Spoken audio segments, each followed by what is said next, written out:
Pledge of Allegiance. I pledge allegiance to the flag of the United States of America and to the republic for which it stands, one nation, under God, indivisible, with liberty and justice for all. Okay, and then we have and by the way, this is the Budget Committee meeting for Central Oregon Coast Fire and Rescue District for budget year 2020-2021. Now may we have a roll call. Budget Committee members Joe Vandehay, Here. George Gray, Here. Lydia Valentine, Absent. and Mike Hall. Absent. Okay. Board of Directors, Rita Eckerman, Present. Kim Brady, Present. Kevin Dowd, Here. Peter Carlin, Yes, I'm here. Dave Brooks. Present. We have a forum. All righty. So the first item on our agenda for the Budget Committee is election of a chairperson. Historically, that's been a member of the public side of the Budget Committee, so. Could you put that in form of a nomination, please? I guess he was faster.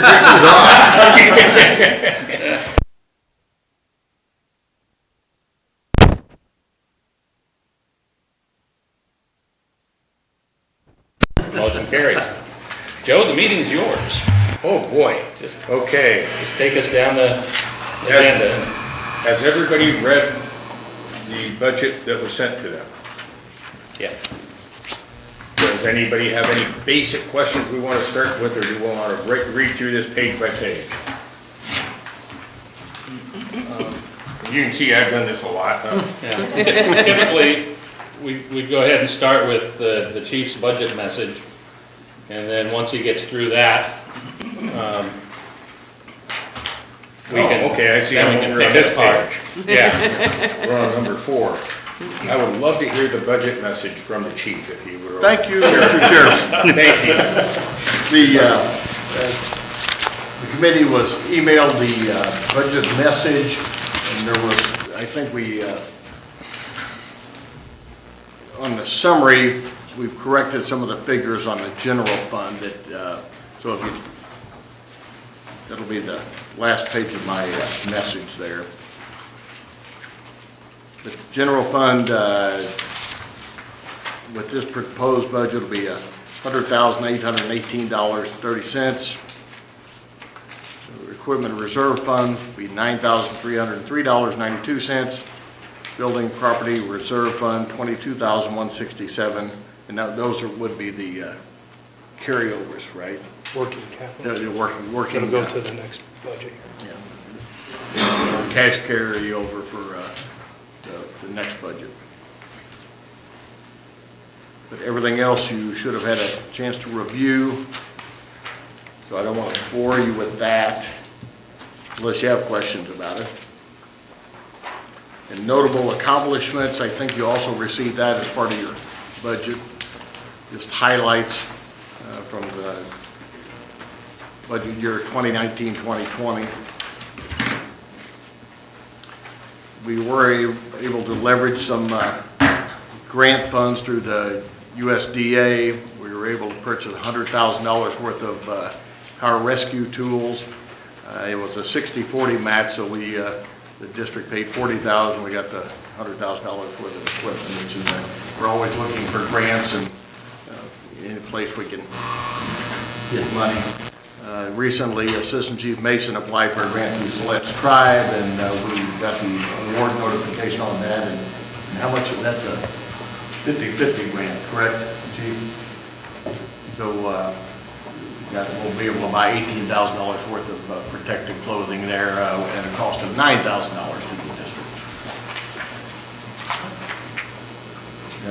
Also in a couple of highlights, we were able to finalize an intergovernmental agreement with our partners to the north, Seal Rock Fire District, and we've been working closely with them. We still have, there's a few bumps in the road like any other agreement, and so we're working through that, and the citizens are reaping the benefits from that. We're also able to renew our ambulance license and have Dr. Oxenholt on as our medical director. He's also the medical director for Pacific West Ambulance, so it helps with our standardization of protocol. And we've been, our volunteers and our CERT team members that we had adopted previous year work hard for the farmers market. We set up a booth at least twice a month, and we're partnering with the Red Cross. I don't know that we were last year on smoke detectors, but partnering with the Red Cross, and they provide us with free smoke detectors. We're able to go around and at the farmers market, and anybody can call the station, and we send a team out and they inspect your house and install smoke detectors, make sure everything's working properly. So it's a good program. You might explain to them just a little bit how the partnership with Seal Rock is working, so they kind of understand better the dynamics of it.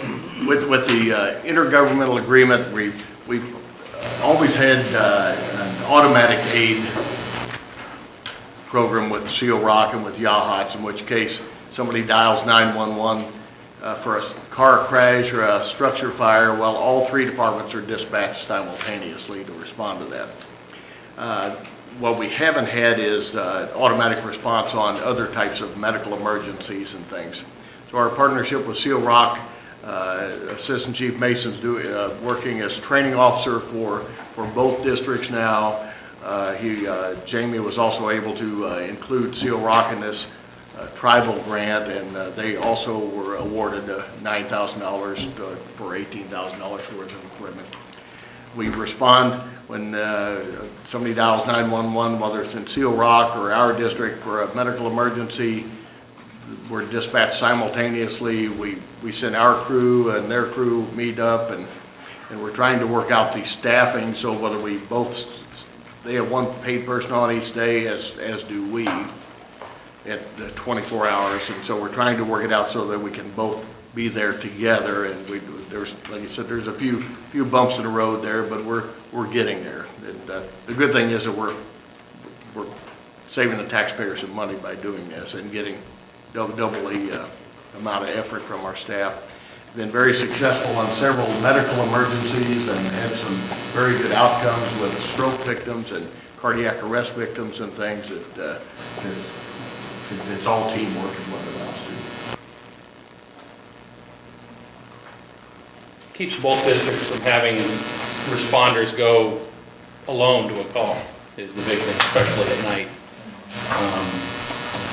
It can be dicey to have only one person there, and even if the volunteers are following up shortly, it's just better to have two people all the time. So it's a safety thing as well as a much better service to the community. And as we tell people, if you dial 911, you don't care what the side of the fire truck says or what the patch says. You want somebody to show up and help. And so that's what we're doing. One other thing, we always participate in the Lincoln County strike teams or task forces to provide responders to go to conflagration for wildland fires in Oregon. This last fall, we actually sent crews to California. And so we get reimbursed for our backfill and for sending the apparatus and those sorts of things. I believe that was November. We went, we filled out all the appropriate paperwork in triplicate and submitted it, and we still haven't got reimbursed from it, but we've got some cash we're expecting from the state because California had to pay Oregon, and then they paid the fire department. So we should have a check coming for $25,000 or $30,000 there before June 30th. So we try to, it helps out our neighbors that way, and also as a kind of a revenue source for us.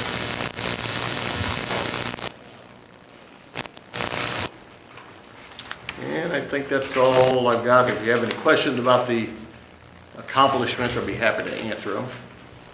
Does anybody have any questions for the chief? Nope. Well, thank you very much.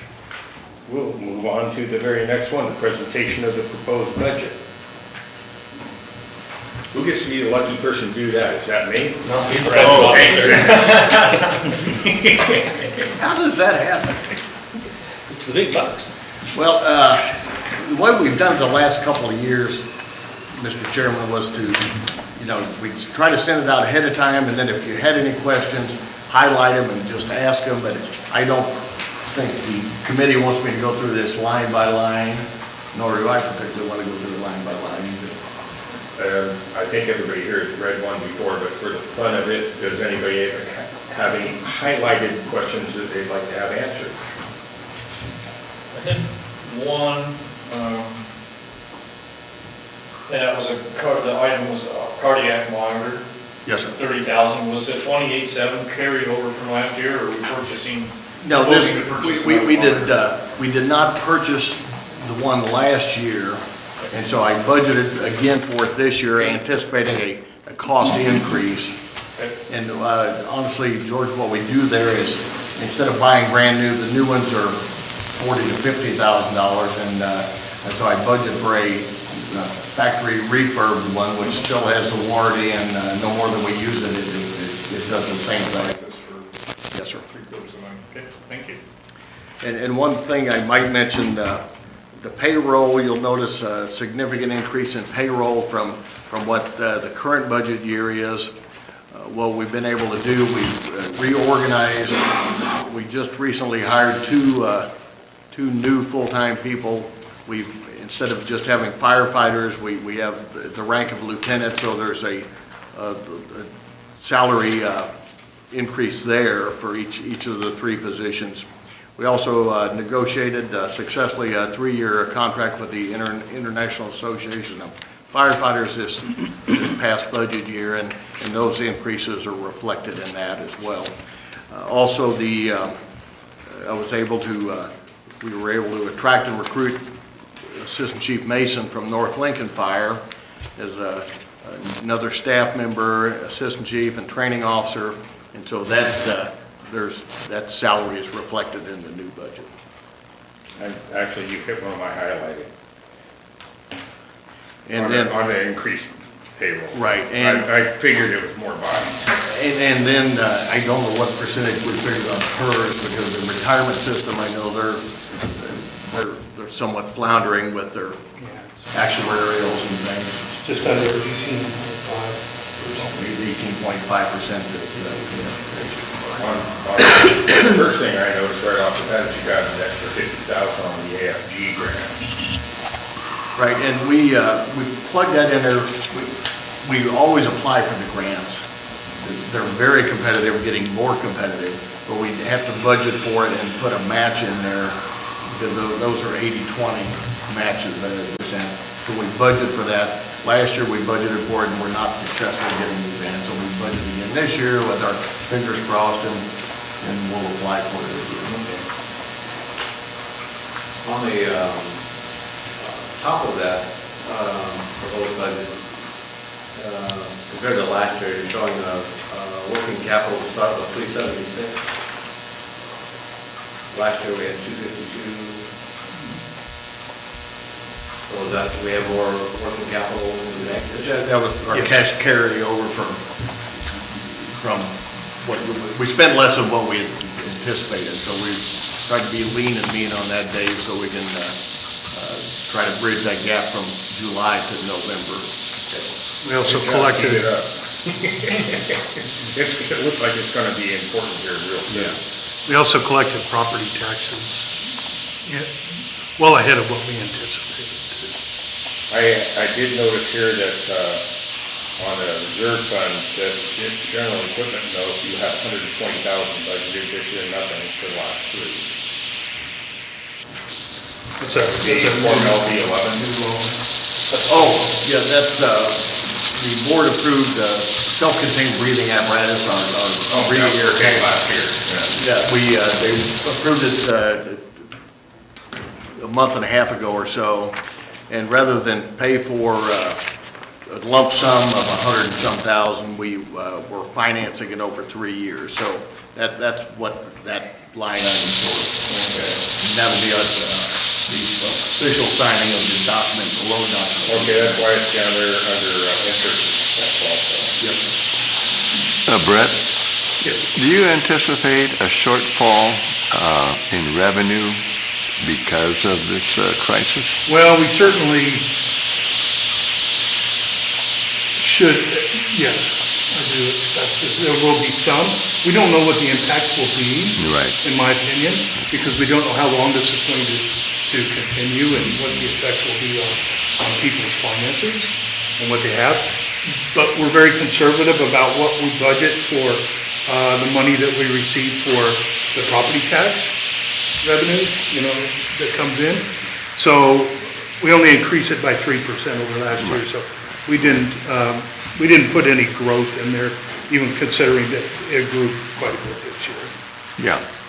Well, I it's don't think there's going to be as big of an impact. Fortunately enough for us on the coast, most of our homeowners are transfer payment type of homeowners. So we may see where, these receivables will get pushed out is what they're anticipating. So everybody's going to be paying their in-third payments, which is, kind of sucks. We don't get the money right away, but also we get it passed on an extra 3% on our receivables. So I think you'll see a little bit of decrease, but I don't think you'll see the decrease that you. And I think the good thing, talking to some of the other colleagues, because we're a special district, we have our tax base. Now, if we were dependent upon lodging taxes and certain things like that are getting hit significantly, then that's, I know the city of Newport's having some challenges. Yeah, that's what I was gonna say, is that you look at the problems the state's looking at now, that huge potential hit they're gonna take, and it's because they rely on income taxes, and that doesn't affect us. The property taxes are gonna be there. It just may take a little longer to come. So we're kinda insulated from it, I guess, plus the building's going on too. I mean, people are still building. And you Well, haven't seen a big decrease in real estate values. I don't think you've seen actually any decrease in real estate values. No, and it doesn't help. I mean, it doesn't hurt that we're conservative by nature. Yeah. So that's. And we always have been. Right. How about the line 27 on the reserve fund for the reserve for future expenditure? We dropped that 105,000 between last year and this year. Which form are you on? 27,250. Which form? Line 27, LB 11.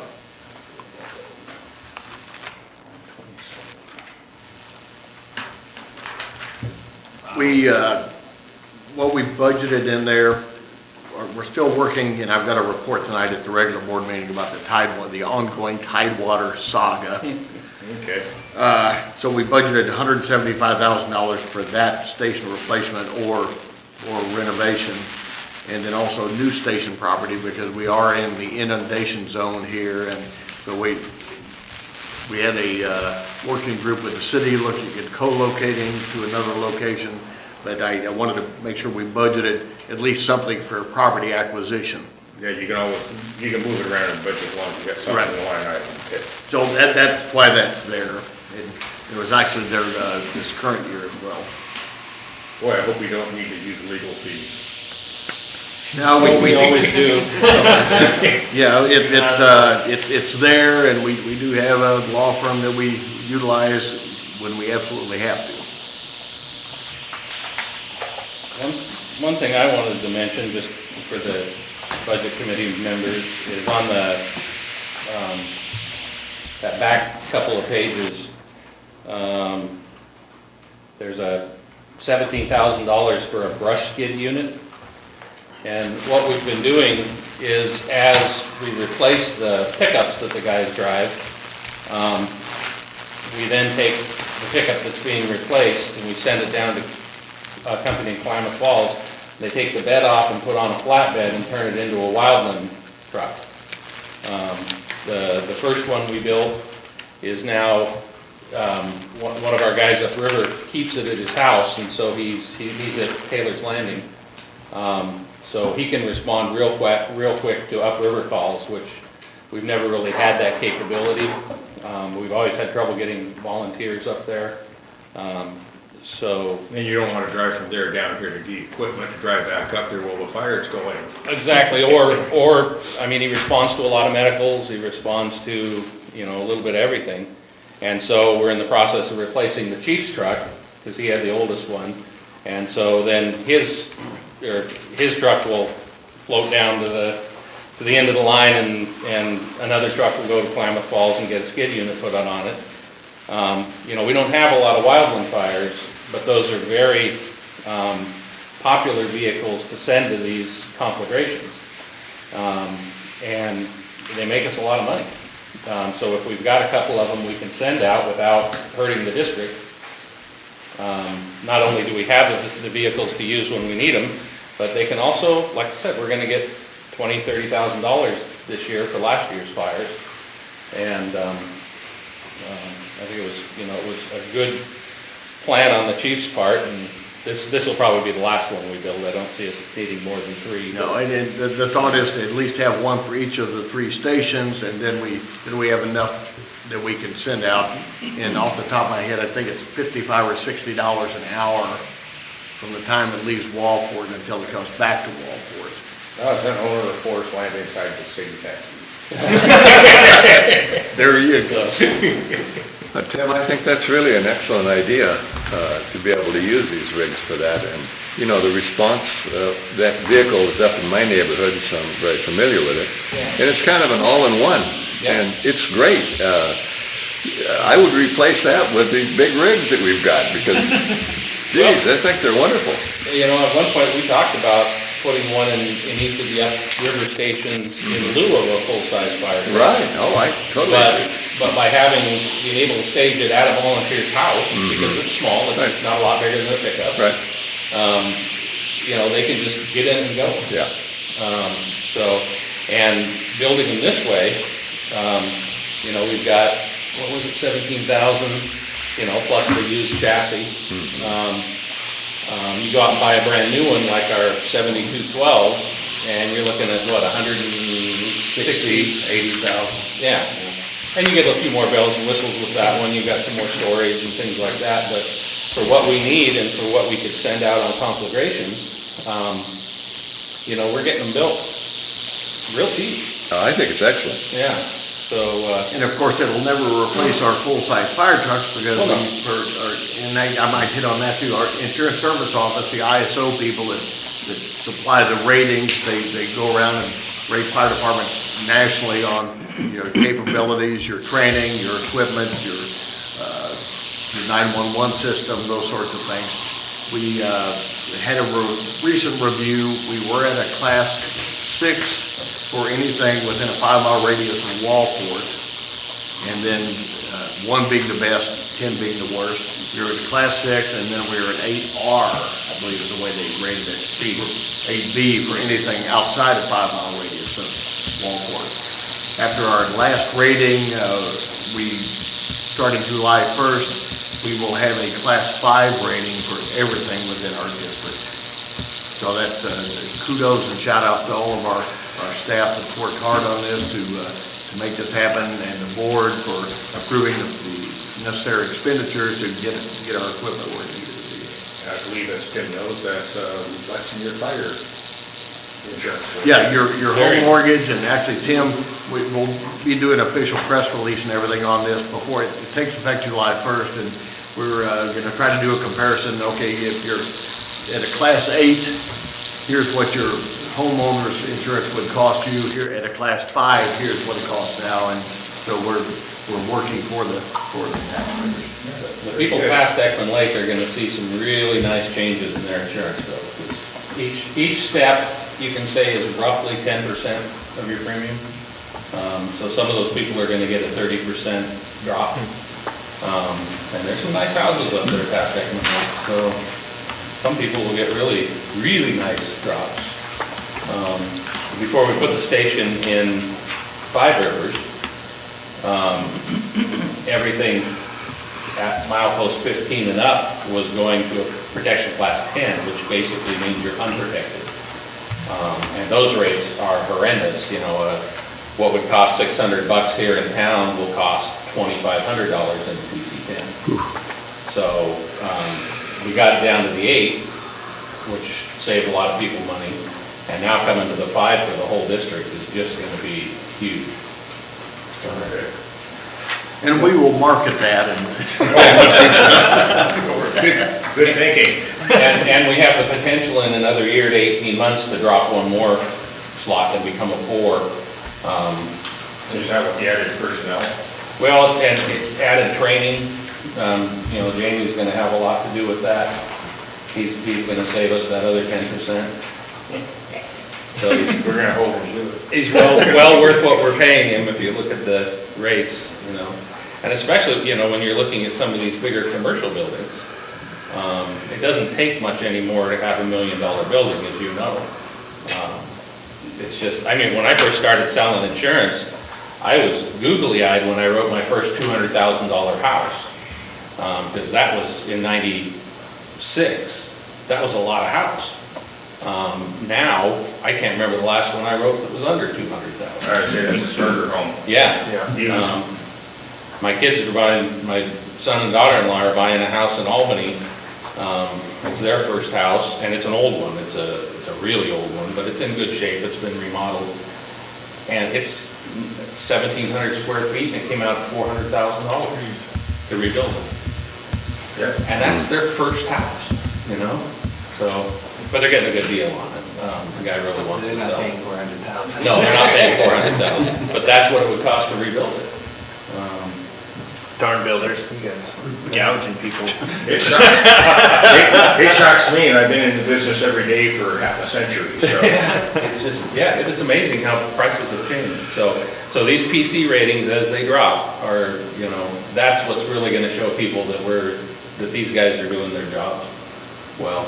And so, Well, somehow we went between the presentation and the discussion and comments, I think it's all more, which is fine, we're a small town. But we also have in here room for public comments and concerns. And I understand we're on television, so if anybody want to call in with any questions, we're here. Do we have many viewers tonight? Manning the telephones? Somebody's supposed to pick up the phone and look like you're talking to somebody. We do take donations. I'll ask the chief a quick question about the Tidewater station, and I'm assuming that the 150 of the 175 budgeted for Tidewater is carried over. Yes, we didn't spend anything on it, other than some, this last year we did some, I think we had the engineer look at it, because we had talked about, you know, adding a roof to it, you know, fixed roof, to give her the flat roof, and then determine with the cinder block and the, you know, the type of construction, and because we're a critical infrastructure, being a public safety building, we gotta meet even tougher. Plus, I think the doors were a little short for the trucks. Yeah, it's, the fire trucks aren't getting any smaller. So that's why we kind of regrouped on that, and Dave has been taking the lead on that. We've gone from tearing it down and putting up a building to, no, we could probably make this work, and now we're back to tearing it down, and part of the challenge we have, we looked at acquiring the adjacent property, because we have no room for drain fields to put in a septic system. And if we were to build a new building, like we talked about, well, we'd like to, you know, build for the future and try to make it bigger, but we're stuck to the exact footprint where we're at. And that's been a ongoing challenge. And then with the geotech surveys and the environmental surveys, and I've got a report for the board tonight, I think we need to rethink it again. Yeah. Yes, it's getting more frustrating, isn't it? I'm pulling my hair out. You don't have much more. Yeah, Sorry to say. Yeah, right here. Any other public comments and or concerns? Chair's pretty empty back there. Going twice. Phones are not ringing. Well, How many did we have? Did you? We got 5 people watching from here and 12 coming out. All right. Backwards. Yeah. Yeah, one of them's my wife and mom. How long? Okay. I would entertain a motion to approve the proposed budget. I motion to approve proposed budget. Second that. We have a motion, we have a second, can I have a vote? All in favor? Aye. Aye. All opposed? Motion carries. With that, we will now adjourn. Do we have to vote on the tax levy, the amount? Don't we have to vote on that too?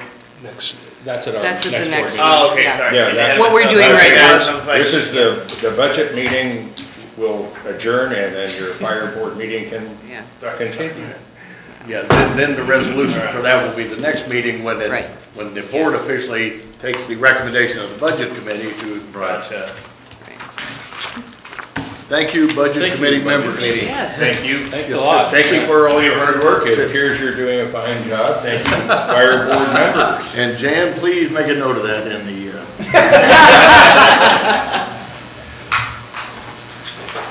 see you next year. Yep. Thank you. Thanks. You guys have a good evening. Sorry I didn't have pizza for you. Yeah, I was I'll owe expecting you. Thank you, Joe. Me too. Lord.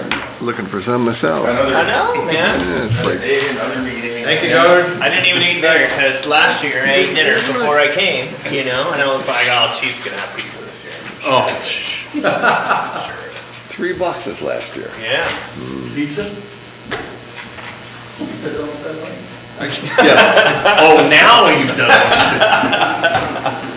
Wow. I knew that was gonna come back to haunt me. Okay, anybody need to make a potty break or anything? No. Oh. Anybody? Pen, Chief? Oh, Kevin? Where's your golden pen? I want the golden pen. No, you're not in the goal.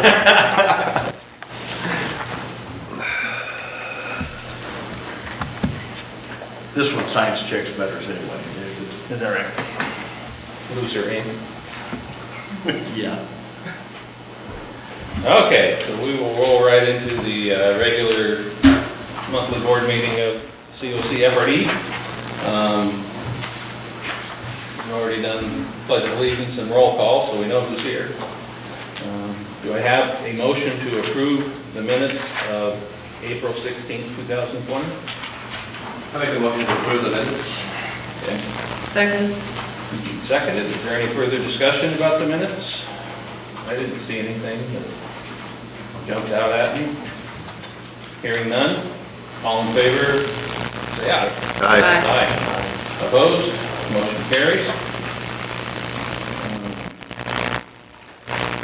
Recognition of firefighter Caldwell. Yeah, Cindy, I'd asked her to be here, and then I wasn't sure how long the meeting was gonna go, because it was a budget meeting, so with our social distancing and things, I thought, well, why don't we wait till a later time? Right. I've got a couple of those, grabbers to help you. When you can't grab something off the ground, you can pin the bid badge on with that. Okay. Get your social distance. Citizen participation, we have no one in attendance, unless anything comes over the, if you are watching, you have any questions, feel free to type them in, and they will be forwarded on to us. We'll be happy to answer them. Staff presentation.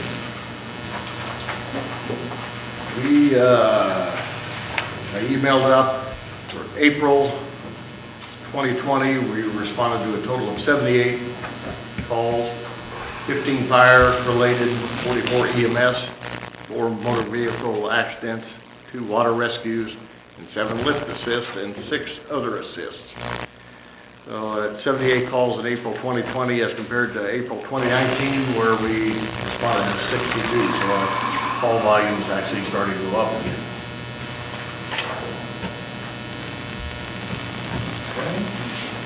That's all I got on that. Ready? Volunteer report? Eric? There isn't much to report. We haven't had a meeting. Hopefully at the end of the month, we'll have a meeting going in.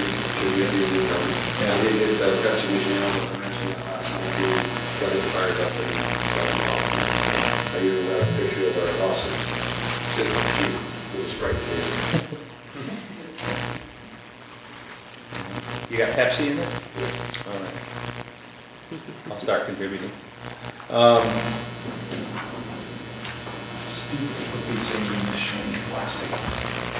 Finance report. At the end of the April, we had $889,829 on hand. And to maybe illuminate the working capital a little bit, we have, at the end of April, in public funds, we had $479,766, which is unrestricted funds. We also had, at Oregon Coast Bank, we had another $31,777, and then the operating account had $20,969 in it. So put that together, about $532,000. And we transferred $100,000 to the, $75,000 to the building fund and $25,000 to the equipment reserve fund as part of our budget for this current year. Get that completed. And that'll take us down to $432,366. And we're burning about about $50,000 a month, which will take us down to about $332,366. And then there's some money that's going to come back from the reserve accounts. Should be about $50,000 there. And so that's about $442,000 there. And then we'll also get about $25,000 to $32,000 extra in money from the property taxes. As at the end of the year, you know, people wait and some of them send it in.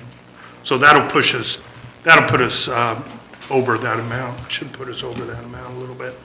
So, help me out a little bit here on the budget. We get roughly $700,000 from taxes. $765,000. Correct, yeah. And this particular year, we're budgeting for $669 for payroll. So, I mean, and that's our main source of income right there. Well, we have the carryover, obviously, Yeah, and interest, but yeah, that is our main right. So money coming I mean, in. the carryover is money that we're using from this year for next year. That's But correct. if we're using that as part of our budget, then that means that we'll be short that. I mean, eventually, we won't have carryover to substantiate, you know, our 1.4, 1.1 Right. budget. We've been building since things got troubled at one point, and we've been building that up as much as we can over time. This year, with the increased payroll and other items in there, by the time we get to the budget year, based on what we have here, there should be about $100,000 there. So it's going to get a little tight. Yeah, well, that's my concern. Yeah. Because we've increased payroll by, well, 200,000, over 400,000 from just 3 years ago. So, Right. just payroll alone, but obviously our tax revenue hasn't increased by 200,000 or 400,000. I mean, we might get a little bit more on taxes, you know, based on property values, but, Yeah. so that should be a concern for you and the chief. I mean, eventually we'll run out of money, so. Well, trust me, we're watching it, and I'm, Yeah, I mean, not just for you, but for our citizens, you know, that are relying on the fire department. Eventually, like I say, if we only have 700 coming in, and we've got more than that budgeting out, eventually we'll have to find some other way of acquiring money. And we've been there, we don't want to go there again. No.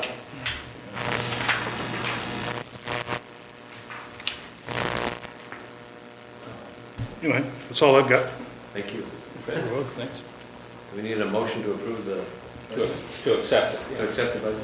I make a They're motion. not the to- budget, they're Oh, just the the financial. report. Financial. Yeah, Yeah. excuse me, that's right. Okay.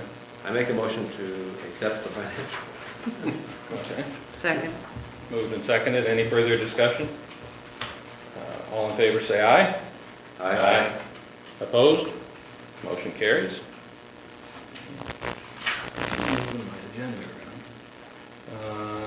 Do I have a motion to approve paying the bills? Make a motion that we pay the bills. Second that. Second.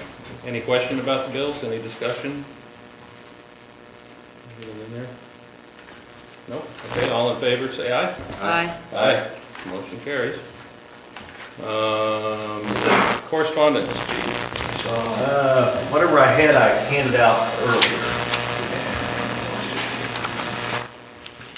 Just about the purchases.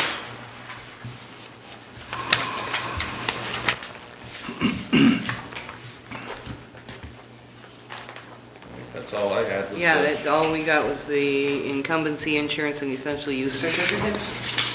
And the government capital stuff that was in the, Yeah, and the government capital, I'll be talking about on the SCBA financing. Yeah, but there wasn't any other correspondence.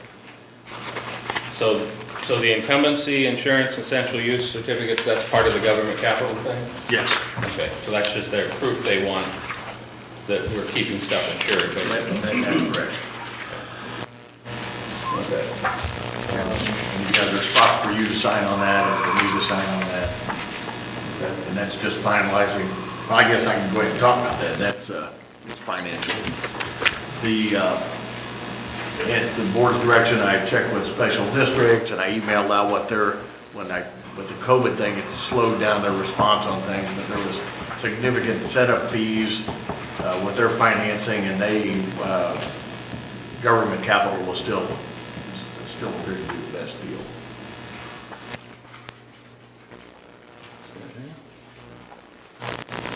Do this, where do I sign it? Let's see, Jan and you, Second page. On Second the page? resolution. We'll sign the resolution. oh, the resolution. Yeah. Chief will sign the note.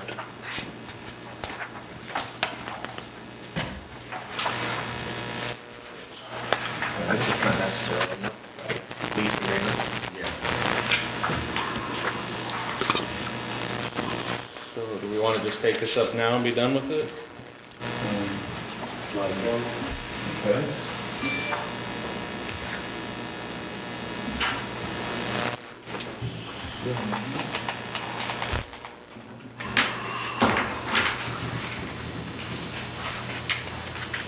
It looks like it's pretty much for us to authorize Gary to enter into the lease agreement. We have to approve the resolution here. And what we did at the board's direction, we instead of 2 years, we did it over 3 years and paid it twice a year. And the interest rate is 3.98% for the $100,000.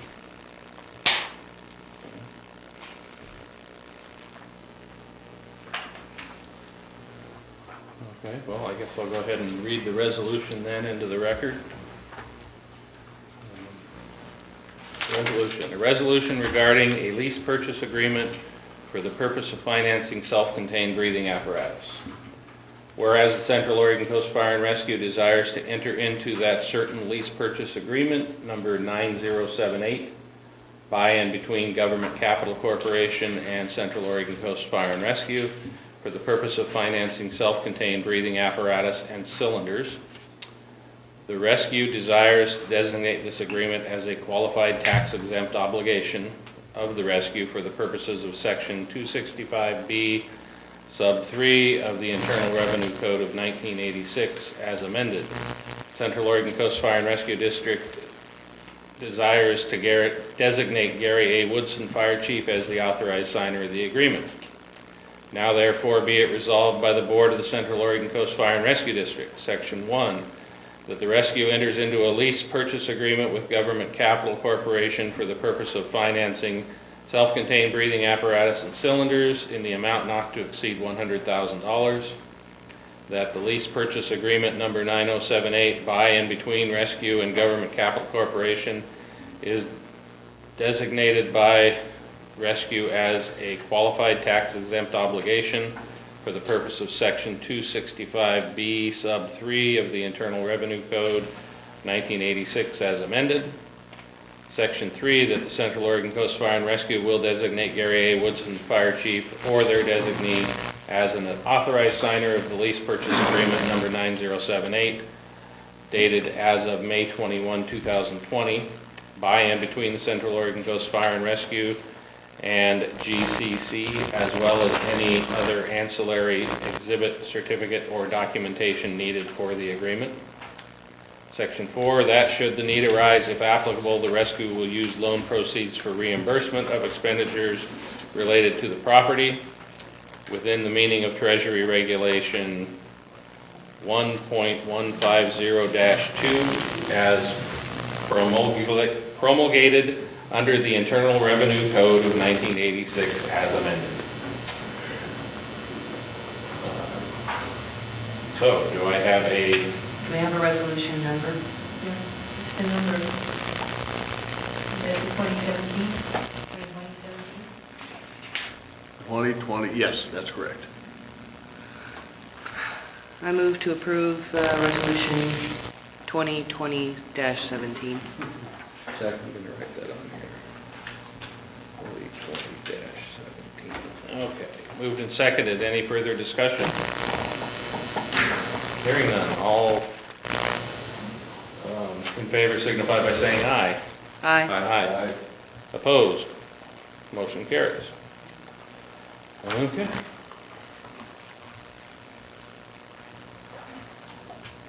Who seconded that?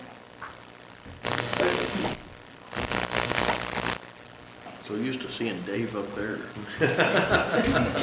Who's that guy over the corner? Yeah. Who is Who that? snuck in here? The guy in the store the other day, we're only allowing pretty much one person in the store. It was really busy on Monday, and I'm running up front, helping customers and running back. And there was one guy in the store, and he was wearing a mask. And literally, I was just running. You know, the girls were working. And Cindy told me later that, you know, the guy saw me run to the back, and he was wearing a mask, and he goes, "Well, that guy's old. He should be wearing a mask." So I'm glad I wasn't in there, so. And you realize it was you. Yeah, it was me he was talking about.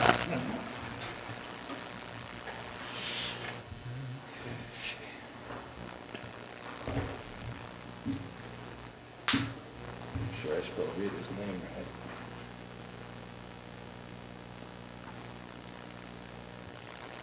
right. Okay, so that's done.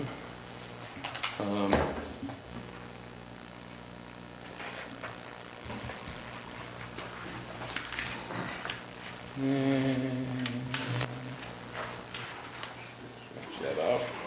Let's talk about Tidewater. Yes.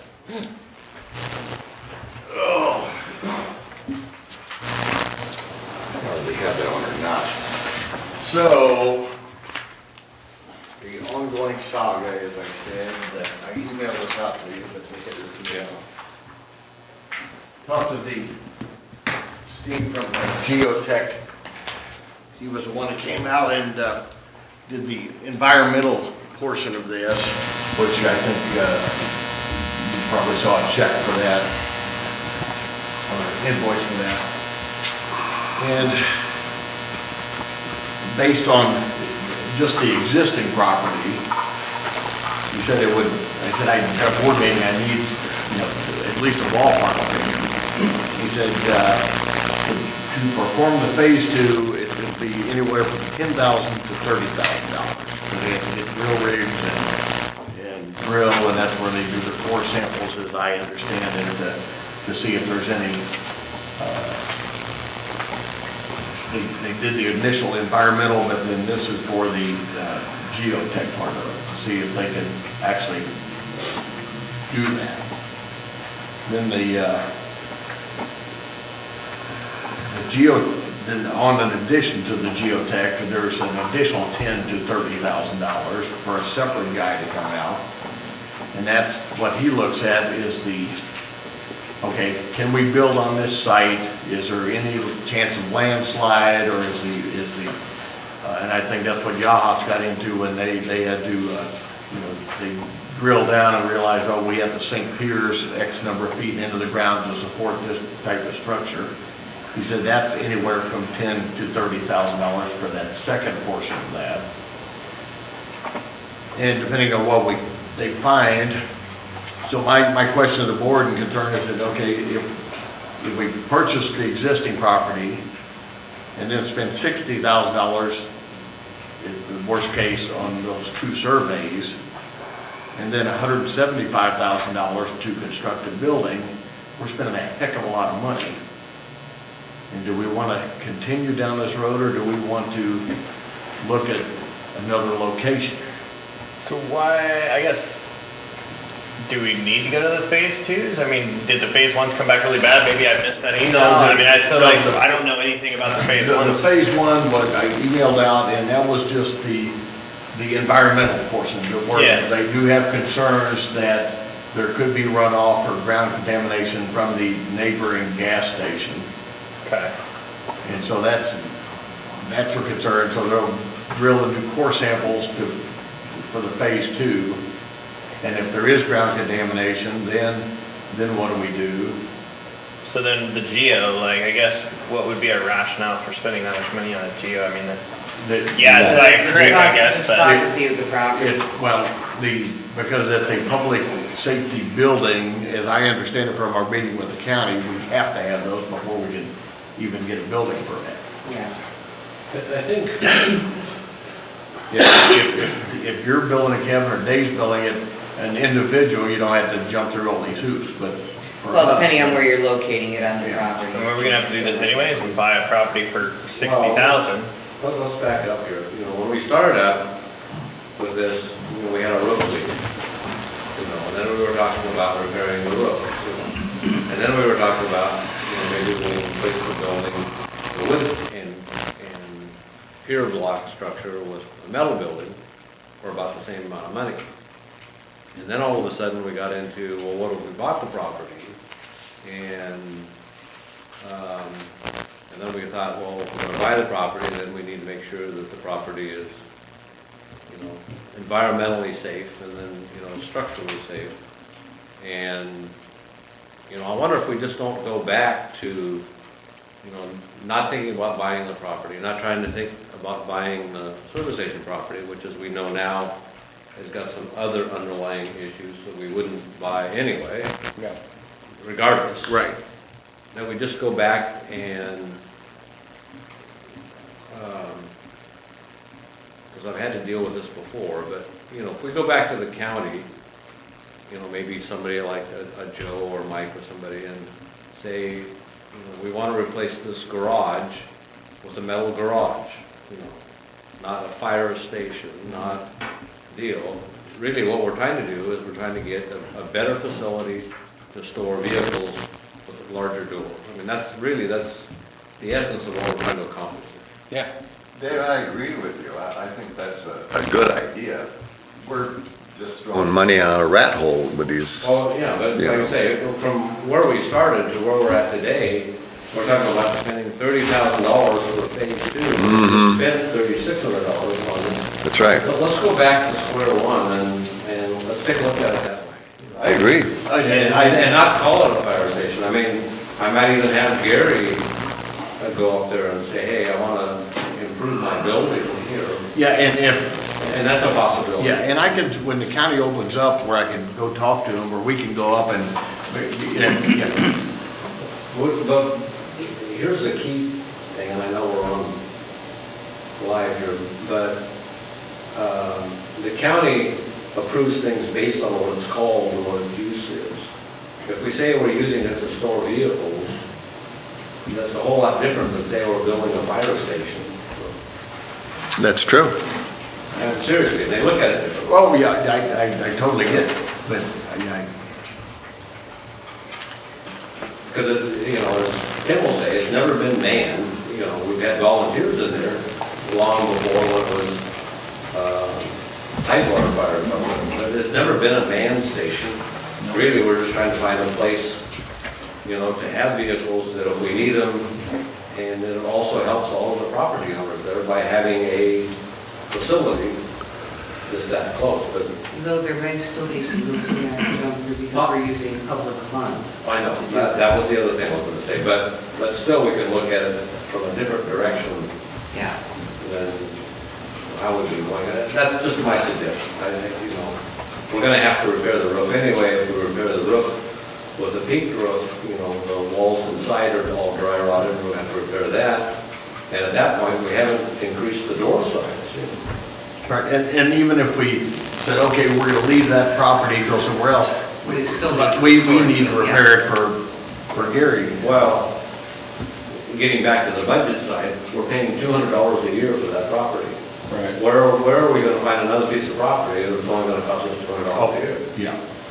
So, I- financially, I'm the finance guy, but financially, this is a sweet deal. Let's not lose that piece of property. I think, Dave, you're right. I think it's in a way like this permitting and the rest is, what are we asking for?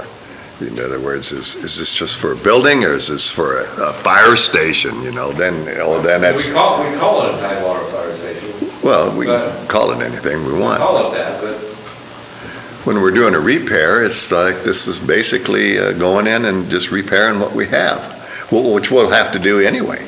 right, yeah. So, anyway, that's just my suggestion, that maybe we step back and look at it from that way. We're gonna have to repair it anyway. Right. And we'll have to wait until the county opens up, because I know they're not open. I had to drop some papers off the other day, and they said, well, we have this box on the, outside the door, a little plastic box, and just leave it in the plastic box and we'll get it from you. Yeah, thanks a lot. Anyway, that's just my suggestion. And I totally understand what you're saying, but we talked about ISO earlier, I mean, we have to have a fire station there, so. Well, I know, but And, as far as the structure goes. right, Let's look at the structure as a replacement storage facility for the county. After we build it, the county doesn't care what we call it. They don't care what we call it now. Well, yeah, right. Basically, it's just a garage, so. Maybe that's where we bring Gary in as the owner of the structure and have him do all the permits and everything. Right, that's what I'm saying. Yeah. And he would, Something else that we could consider too is to get a hold of the county building inspector and get him out there and say, okay, what are we gonna do here? What can we do here? I don't know, they don't seem to care about the service station next door. Pretty I'm true. not sure that's the right. Pretty true about that. Yeah.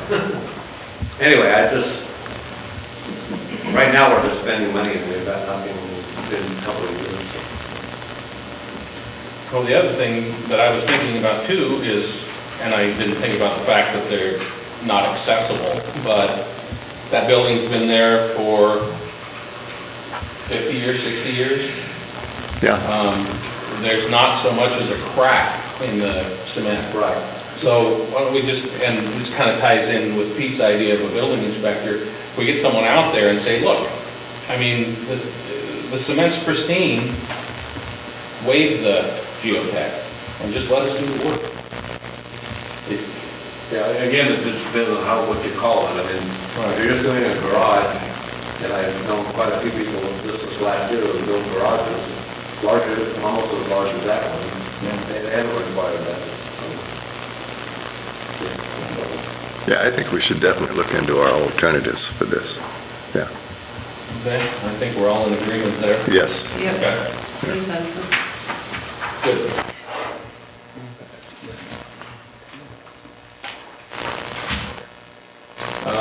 Any new business, Chief?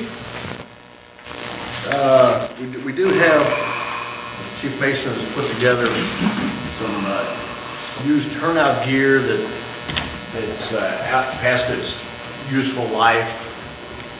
And Jamie, you want to talk about that? There's a So there's two letters that I drafted up for the board to consider declaring the gear as surplus. So before we can do anything with it, it has to be declared surplus. And so I printed off a news article. I taken a lot of surplus gear over the years and donated it over to Woodburn Fire District, and they have a charity program there that sends the gear to mostly Mexico, but other countries as well that don't fall under our federal standards, national standards that we have to follow, and they can still utilize the gear there. So they take the gear, they collect it all up into a big bundle, they truck it down there, and then they donate it to local fire departments down in those countries. And so the article that I printed out, if you click through it, it shows, I think there were half a dozen fire districts that donated gear before to make that lump sum when they took it down to Mexico and donated that. So we would participate in that. Any gear that we can't use anymore because it doesn't fall under our standards, we would just call it Woodburn. They come over with a van, they load everything up, they give us a donation letter so that we can declare it if we need to, and then 6 months, 8 months later, we'll see a news article with our name in it, that's amongst other districts that donated stuff, and then pictures of it being used down in Mexico. Yep. And it gets it out of water storage. And it's still being used. Chief, are there any other agencies that might be able to use this gear? So there's a couple of years left on our Traeger packs before they expire. So we're gonna attempt to sell those. It's a small lot of SCBA's. Everything else is past its expiration. So it's, anybody that's following NFPA or in some cases OSHA regulations, we're not gonna be able to do it. So we can't really sell it to any other districts. We can't, and we can give it to them and have them sign that, pay it as is, and you can't hold it off. It's very common to kill them here down the between Mexico, because there's a lot of other countries that tend to do it. Mexico's one of the most common. But if we can't sell the Traeger packs for something that'll benefit the district, then one that just donate them. They've only got a couple of years, so I think they're only good till 21. What's the value on those guys? Not much. Yeah, I sold, how many's left? There's 7, I think, 11. I sold 6 of them, and I think I got $250 a piece for them. And then that's all I want of them.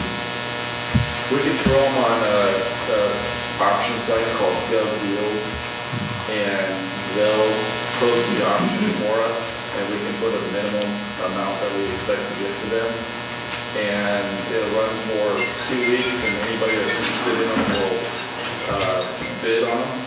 And then once it surpasses that minimum amount that we've set, after that, if the auction is successful, the buyer is responsible for coordinating the pickup and the shipping of it to wherever it's going to go. And the buyer also pays a 10% fee for the auction site. So we get whatever we profit out of it. We don't have to pay any fees, and we don't have to worry about shipping it anywhere. Right. But the first step is for the board to declare it surplus, so we... Oh, yeah, sure. Okay, sure, of course.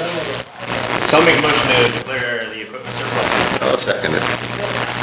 Moved and seconded. I don't know if we want to wait for Dave to come back to vote, or just go ahead and do it. I mean, he can vote no if he wants. Try not to be well. All in favor, say aye. Aye. Aye. There you go. That was Randy Bissell, that's right along.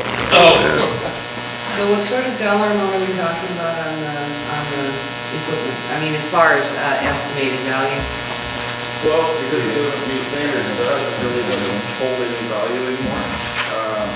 Like I said, the Traegers, we can try to, shoot for 200, 250 a pack on those, because they still have lifetime on them. Everything else, the survivor bottles are past due, the turnouts are either past due or damaged. So there's really no value, so that's why the equipment is basically discovered. Right. They no longer have a value to the And it's unfortunate, but it's, new sets of gear are $3,000. Can any of this be used in training exercises? So we went through everything, and we kept everything we possibly could keep for training and for outfitting new people, and so we can get them new gear if we need to. Okay. So we have a pretty good staff make sure we can still facilitate that. This is the stuff that's beyond that. Good. This is part of our spring cleaning mission that we're on here, so. Lots of cleaning. And it's, I apologize, it didn't make it into the board package. We just, Jamie just finalized these things this afternoon, but I wanted to get the board's approval so we can move forward with it.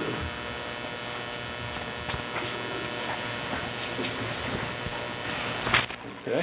Well, it's in your paws now, so. Well, I do think that we should probably iterate exactly what we're declaring as surplus in a minute or do a resolution. Or I can give Jan that. Yeah, it's all yeah, itemized. just so that it's itemized. Yeah, You know, the letters are working their way down to the end. Yeah. Yeah, yeah. Why don't you just put words in my mouth, Jan?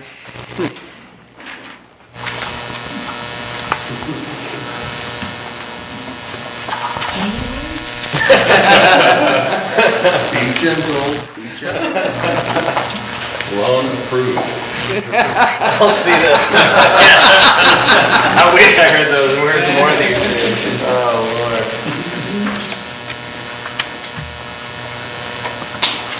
Okay, chief report. Let's see. We're gonna have our budget committee meeting. COVID-19 stuff is still, hopefully we're winding down with that, but we're still, our doors are locked, people have to knock. We are gonna be getting a ring type doorbell, so it'll either go to the duty phone or at least, because we've missed some deliveries from Postal Service and UPS because they try the door and if somebody's not right up at the front office watching, we miss out on it. Been attending numerous telemeetings, which I hate those because you can't look people in the eye and watch body language and see who's rolling their eyes and everything. Do you not have a camera on your computer? Don't want one. he doesn't want them to see him rolling his eyes either. Well, perhaps. We continue to have our weekly staff meetings on Monday with the on-duty staff. Just kind of see what got happened over the weekend, anything that's broke, what's coming up for the next week. Kind of keeps everybody on task. At our monthly fire chiefs forum and fire defense board meeting today by telephone. And the topic of the day again is COVID and then also planning for upcoming fire season. Any thoughts on that, for the amount of moisture that we received? We were fortunate to get quite a bit of rain, but we're not the places that need to burn, so I mean, central and southern Oregon still dry. And according to ODF, they're already watching things, and it's probably the middle of June, and they might go into fire season. Social distancing on a fire line, that should be fun. Yeah, that's part of the challenge that, okay, how do you set up fire camp and how do you keep firefighters safe and so that's, Everybody's got to wear their SCBA's all the time. no, you can't do that on wow. Oh my gosh. So, those are some new issues that are, and challenges that are coming up for the fire service. Okay, what do we do here? Another discussion we had in fire defense board, talking about the recent event you probably saw on TV with Los Angeles City Fire Department had seriously injured several firefighters that were in a building that had an explosion. If you Google it and look at the video, they've got their ladder truck set up and flames are lapping up and I mean how many? 12 total firefighters, 3 or 4 in the critical in the burn ICU. Well, when you watch the video, it's a wonder if anybody survived it. Oh, yeah. I mean, Building that cave fire in just on it? engulfed them. The what? The building cave in on them? No, there was an Propane explosion. explosion. Explosion of some sort. And, Yeah. and so they were evacuating, but You know, we discussed that as far as Lincoln County and, what's our, do we have standardized evacuation procedures and policies and things, so that's something we're working on. And it was a legal, oil rendering facility for marijuana and hash.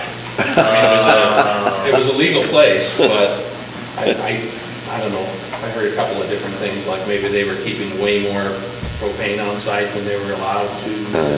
You gotta pull it up and watch it, I mean, it is just. Maybe some of that stuff. Well, and It's not very- that's one of the reasons why they have, why it is such a concern for the Indian operations, because it is so explosive, and I have one just happened in the neighborhood. But it wasn't just a fireball, it was a continuous, probably 50 feet across ball of flame that just kept pouring out of this. I mean, you've seen ruptured gas lines. Oh, yeah. So it's like a ruptured gas line that was 4 feet across, and it's just, and then the fireball was enormous. And I tell you, watching the firefighters crawling down the ladder, I mean, with flames, it just engulfed in flames, like, they kept their wits about them. Yeah. Well, the big ladder truck was set up on the far side of the street, and it all but melted it. I mean, it was just, they showed it afterwards, it was just all black. Probably $1 million truck. Yeah. Not anymore. Yeah. In relation to this lockdown that we've had, what's the current status of that? Are we free from these conditions now? Are they still in place? To me, I haven't heard that we've been released. I was on a conference call with the COVID people today, and everybody's watching it. Just kind of. There was a court challenge, I know that. Well, yeah, that was the governor's order to shut things down, but this, we're still treating, we get information from dispatch, okay, possible COVID on the dispatch calls, and we're still using the appropriate personal protective equipment. What is the status of July 3rd fireworks? Talking with the chamber, it's been canceled. Yeah, we can. Okay. The idea is to wait and see August? when people start reopening. There's been other towns that have said they're going to do fireworks as a reopening type of event, celebration. I don't know if we're going to do the same, but we're looking at that. I mean, just at this point, everybody is canceled. I mean, we would be the only one that hadn't, so I don't think we're going to stick our neck out that far, but. Well, no, because we get, instead of 10,000, we get 30,000 people. And then Beachcomber Days.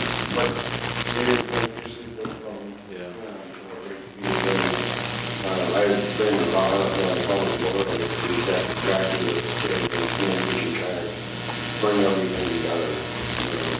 And for the first point, because of the current orders, it would be until September before we would be able to. And that's the best case. I'd hate to start planning something that gets pushed back. I mean, I don't think you'd really start planning something until we really start seeing light at the end of the tunnel. Yeah.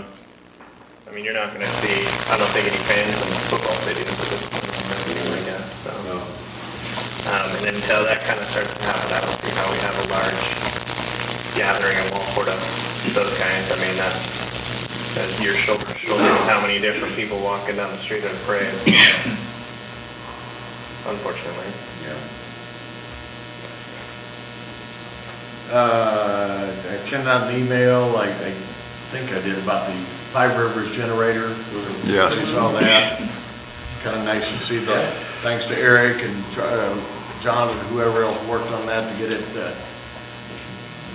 Eric did a little video for us so we could see the lights turn on and off. Yeah, I saw that. Good work. How many fire chiefs did it take to get that done? How many fire chiefs does it take to get a light bulb in? Okay, I inherited it, we got it done. Hey, no, you're the one that did it, so. Only took me 3 years. I don't know, I think Mason might be able to take credit for this, because as soon as you hired him, it got done. That's all I'm gonna say. Yeah. And thank you, Mr. Batten. Surplus property we talked about, and that's all I got. And actually, I don't think I have anything for executive session. Anything show up from the viewing audience? Okay. I guess actually my questions about fireworks and beach congregation were probably my good of the order stuff too. Have they, Getting a lot of phone calls about it, and I didn't know for sure. have they purchased the fireworks already? Yeah, so basically, they're holding off on that. The fireworks person, wasn't even gonna require a down payment or anything, 'cause they're working with the same thing. So, we didn't buy anything. Boy, it's gonna be a bad year for them. What, the fireworks? Yeah. I think they had enough time to be able to stop and not produce a ton. So I don't think they're gonna be taking huge blocks, because I don't think they did a bunch of production at this point, so I don't know. Well, a lot of them, they just buy out of China. Oh, is that right? Yeah, which,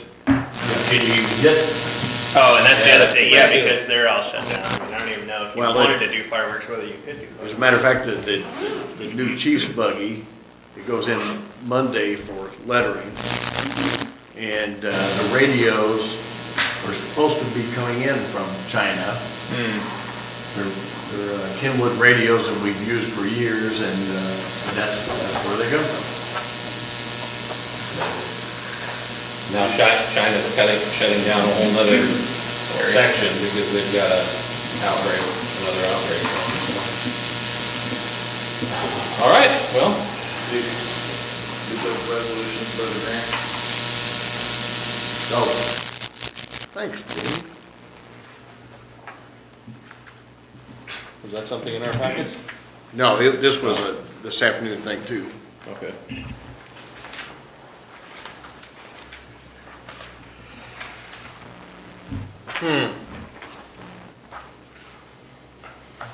Well, I don't see it. Oh, there it is.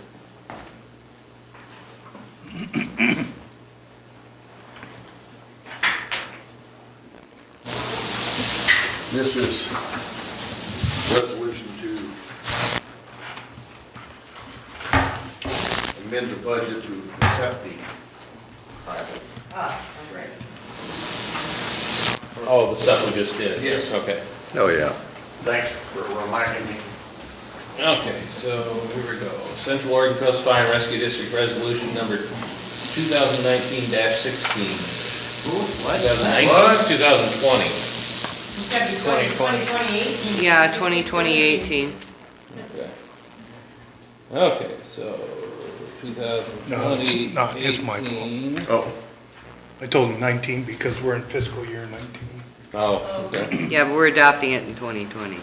Okay, so amending the budget for fiscal year 2019-2020, whereas ORS 249-388.2 provides for the expenditure of grants, gifts, or devices transferred to a municipal corporation in trust for specific purposes.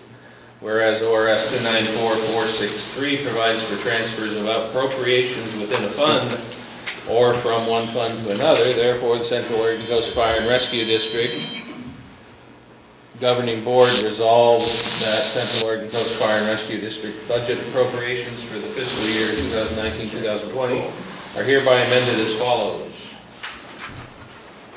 General Fund Resource or Revenue, STCCF Grant Funds, amount increased or decreased, it's an increase of $8,921.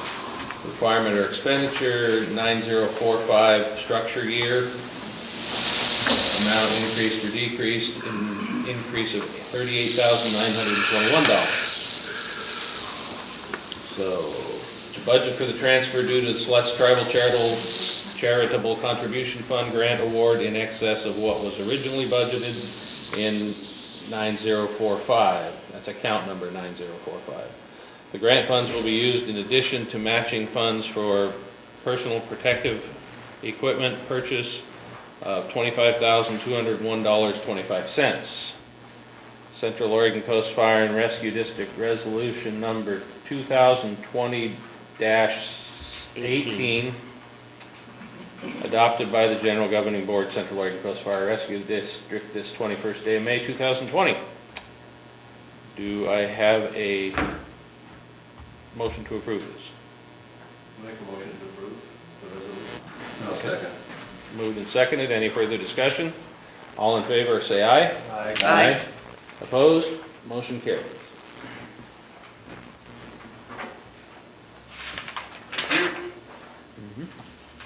When I told you no correspondence, there wasn't. I misspoke. Yeah. This was great. This was, I'm not gonna put their names out there No. because, but it was a cardiac arrest you guys responded to, Yes. north of town, we'll give it that much. They're saying wonderful praise for the expertise and for the compassion and comfort given to the subject's wife when he was on his way to the hospital subsequent to a cardiac arrest. Some of the firefighters responding even stayed to finish up yard work that they'd been working on when the person collapsed, which I thought was just an amazing thing. Yeah, that was really, really neat. He survived and is home again, right? Or is he still in? Yeah, I believe he is. Yeah. So that's just amazing. Because I don't know how many. Did we revive him or did, Pat West? No, we Seal Rock Fire got there, Assistant Chief Mason and I arrived, Pac West arrived. It was a team effort. He was defibrillated twice. We got IV started, and subsequent to that, we got a pulse back, and he started breathing. And according to He was a goner when he showed up. according to the family and the cardiologist, there was no blockage. It was just as they call a sudden cardiac death. You just dropped dead. Your heart, wow. You can have a particular electrical activity that, poof, your heart just starts quivering and fibrillates. Yep. And so with the CPR and the defibrillation, it restarted the heart. He's, according to his wife, and Chaplain Booth staying in touch with him and giving us updates, but they implanted a defibrillator, so if it ever happens again, that'll shock him, and Good. Good outcome. oh, absolutely, those are success stories. Yeah, good, thank you very much. And it's Yeah. good team effort all the way around. Yeah. It's, Yeah, that's 12 years on the car. We only had 2 of those. But we were basic life support back then, so that's amazing. Congratulations, and to the guys that stayed to help with the yard work, that's just above and beyond, and Yeah. I think that's just amazing. yeah, and that was one of our firefighter paramedic, part-time firefighter paramedics that did that. Excellent. Yeah, give him praise from the That board, is, please. and I already did. I texted him as soon as I got the information and give him an attaboy. That's what customer service is all about. Yeah. Well, that's small town stuff, and Yeah. I'm glad to see it going on, so. Okay. Well, unless you got anything else hidden over there. Oh, probably, but I haven't found it yet, so. Okay. We are adjourned. Wow, that's a lot earlier than I thought to.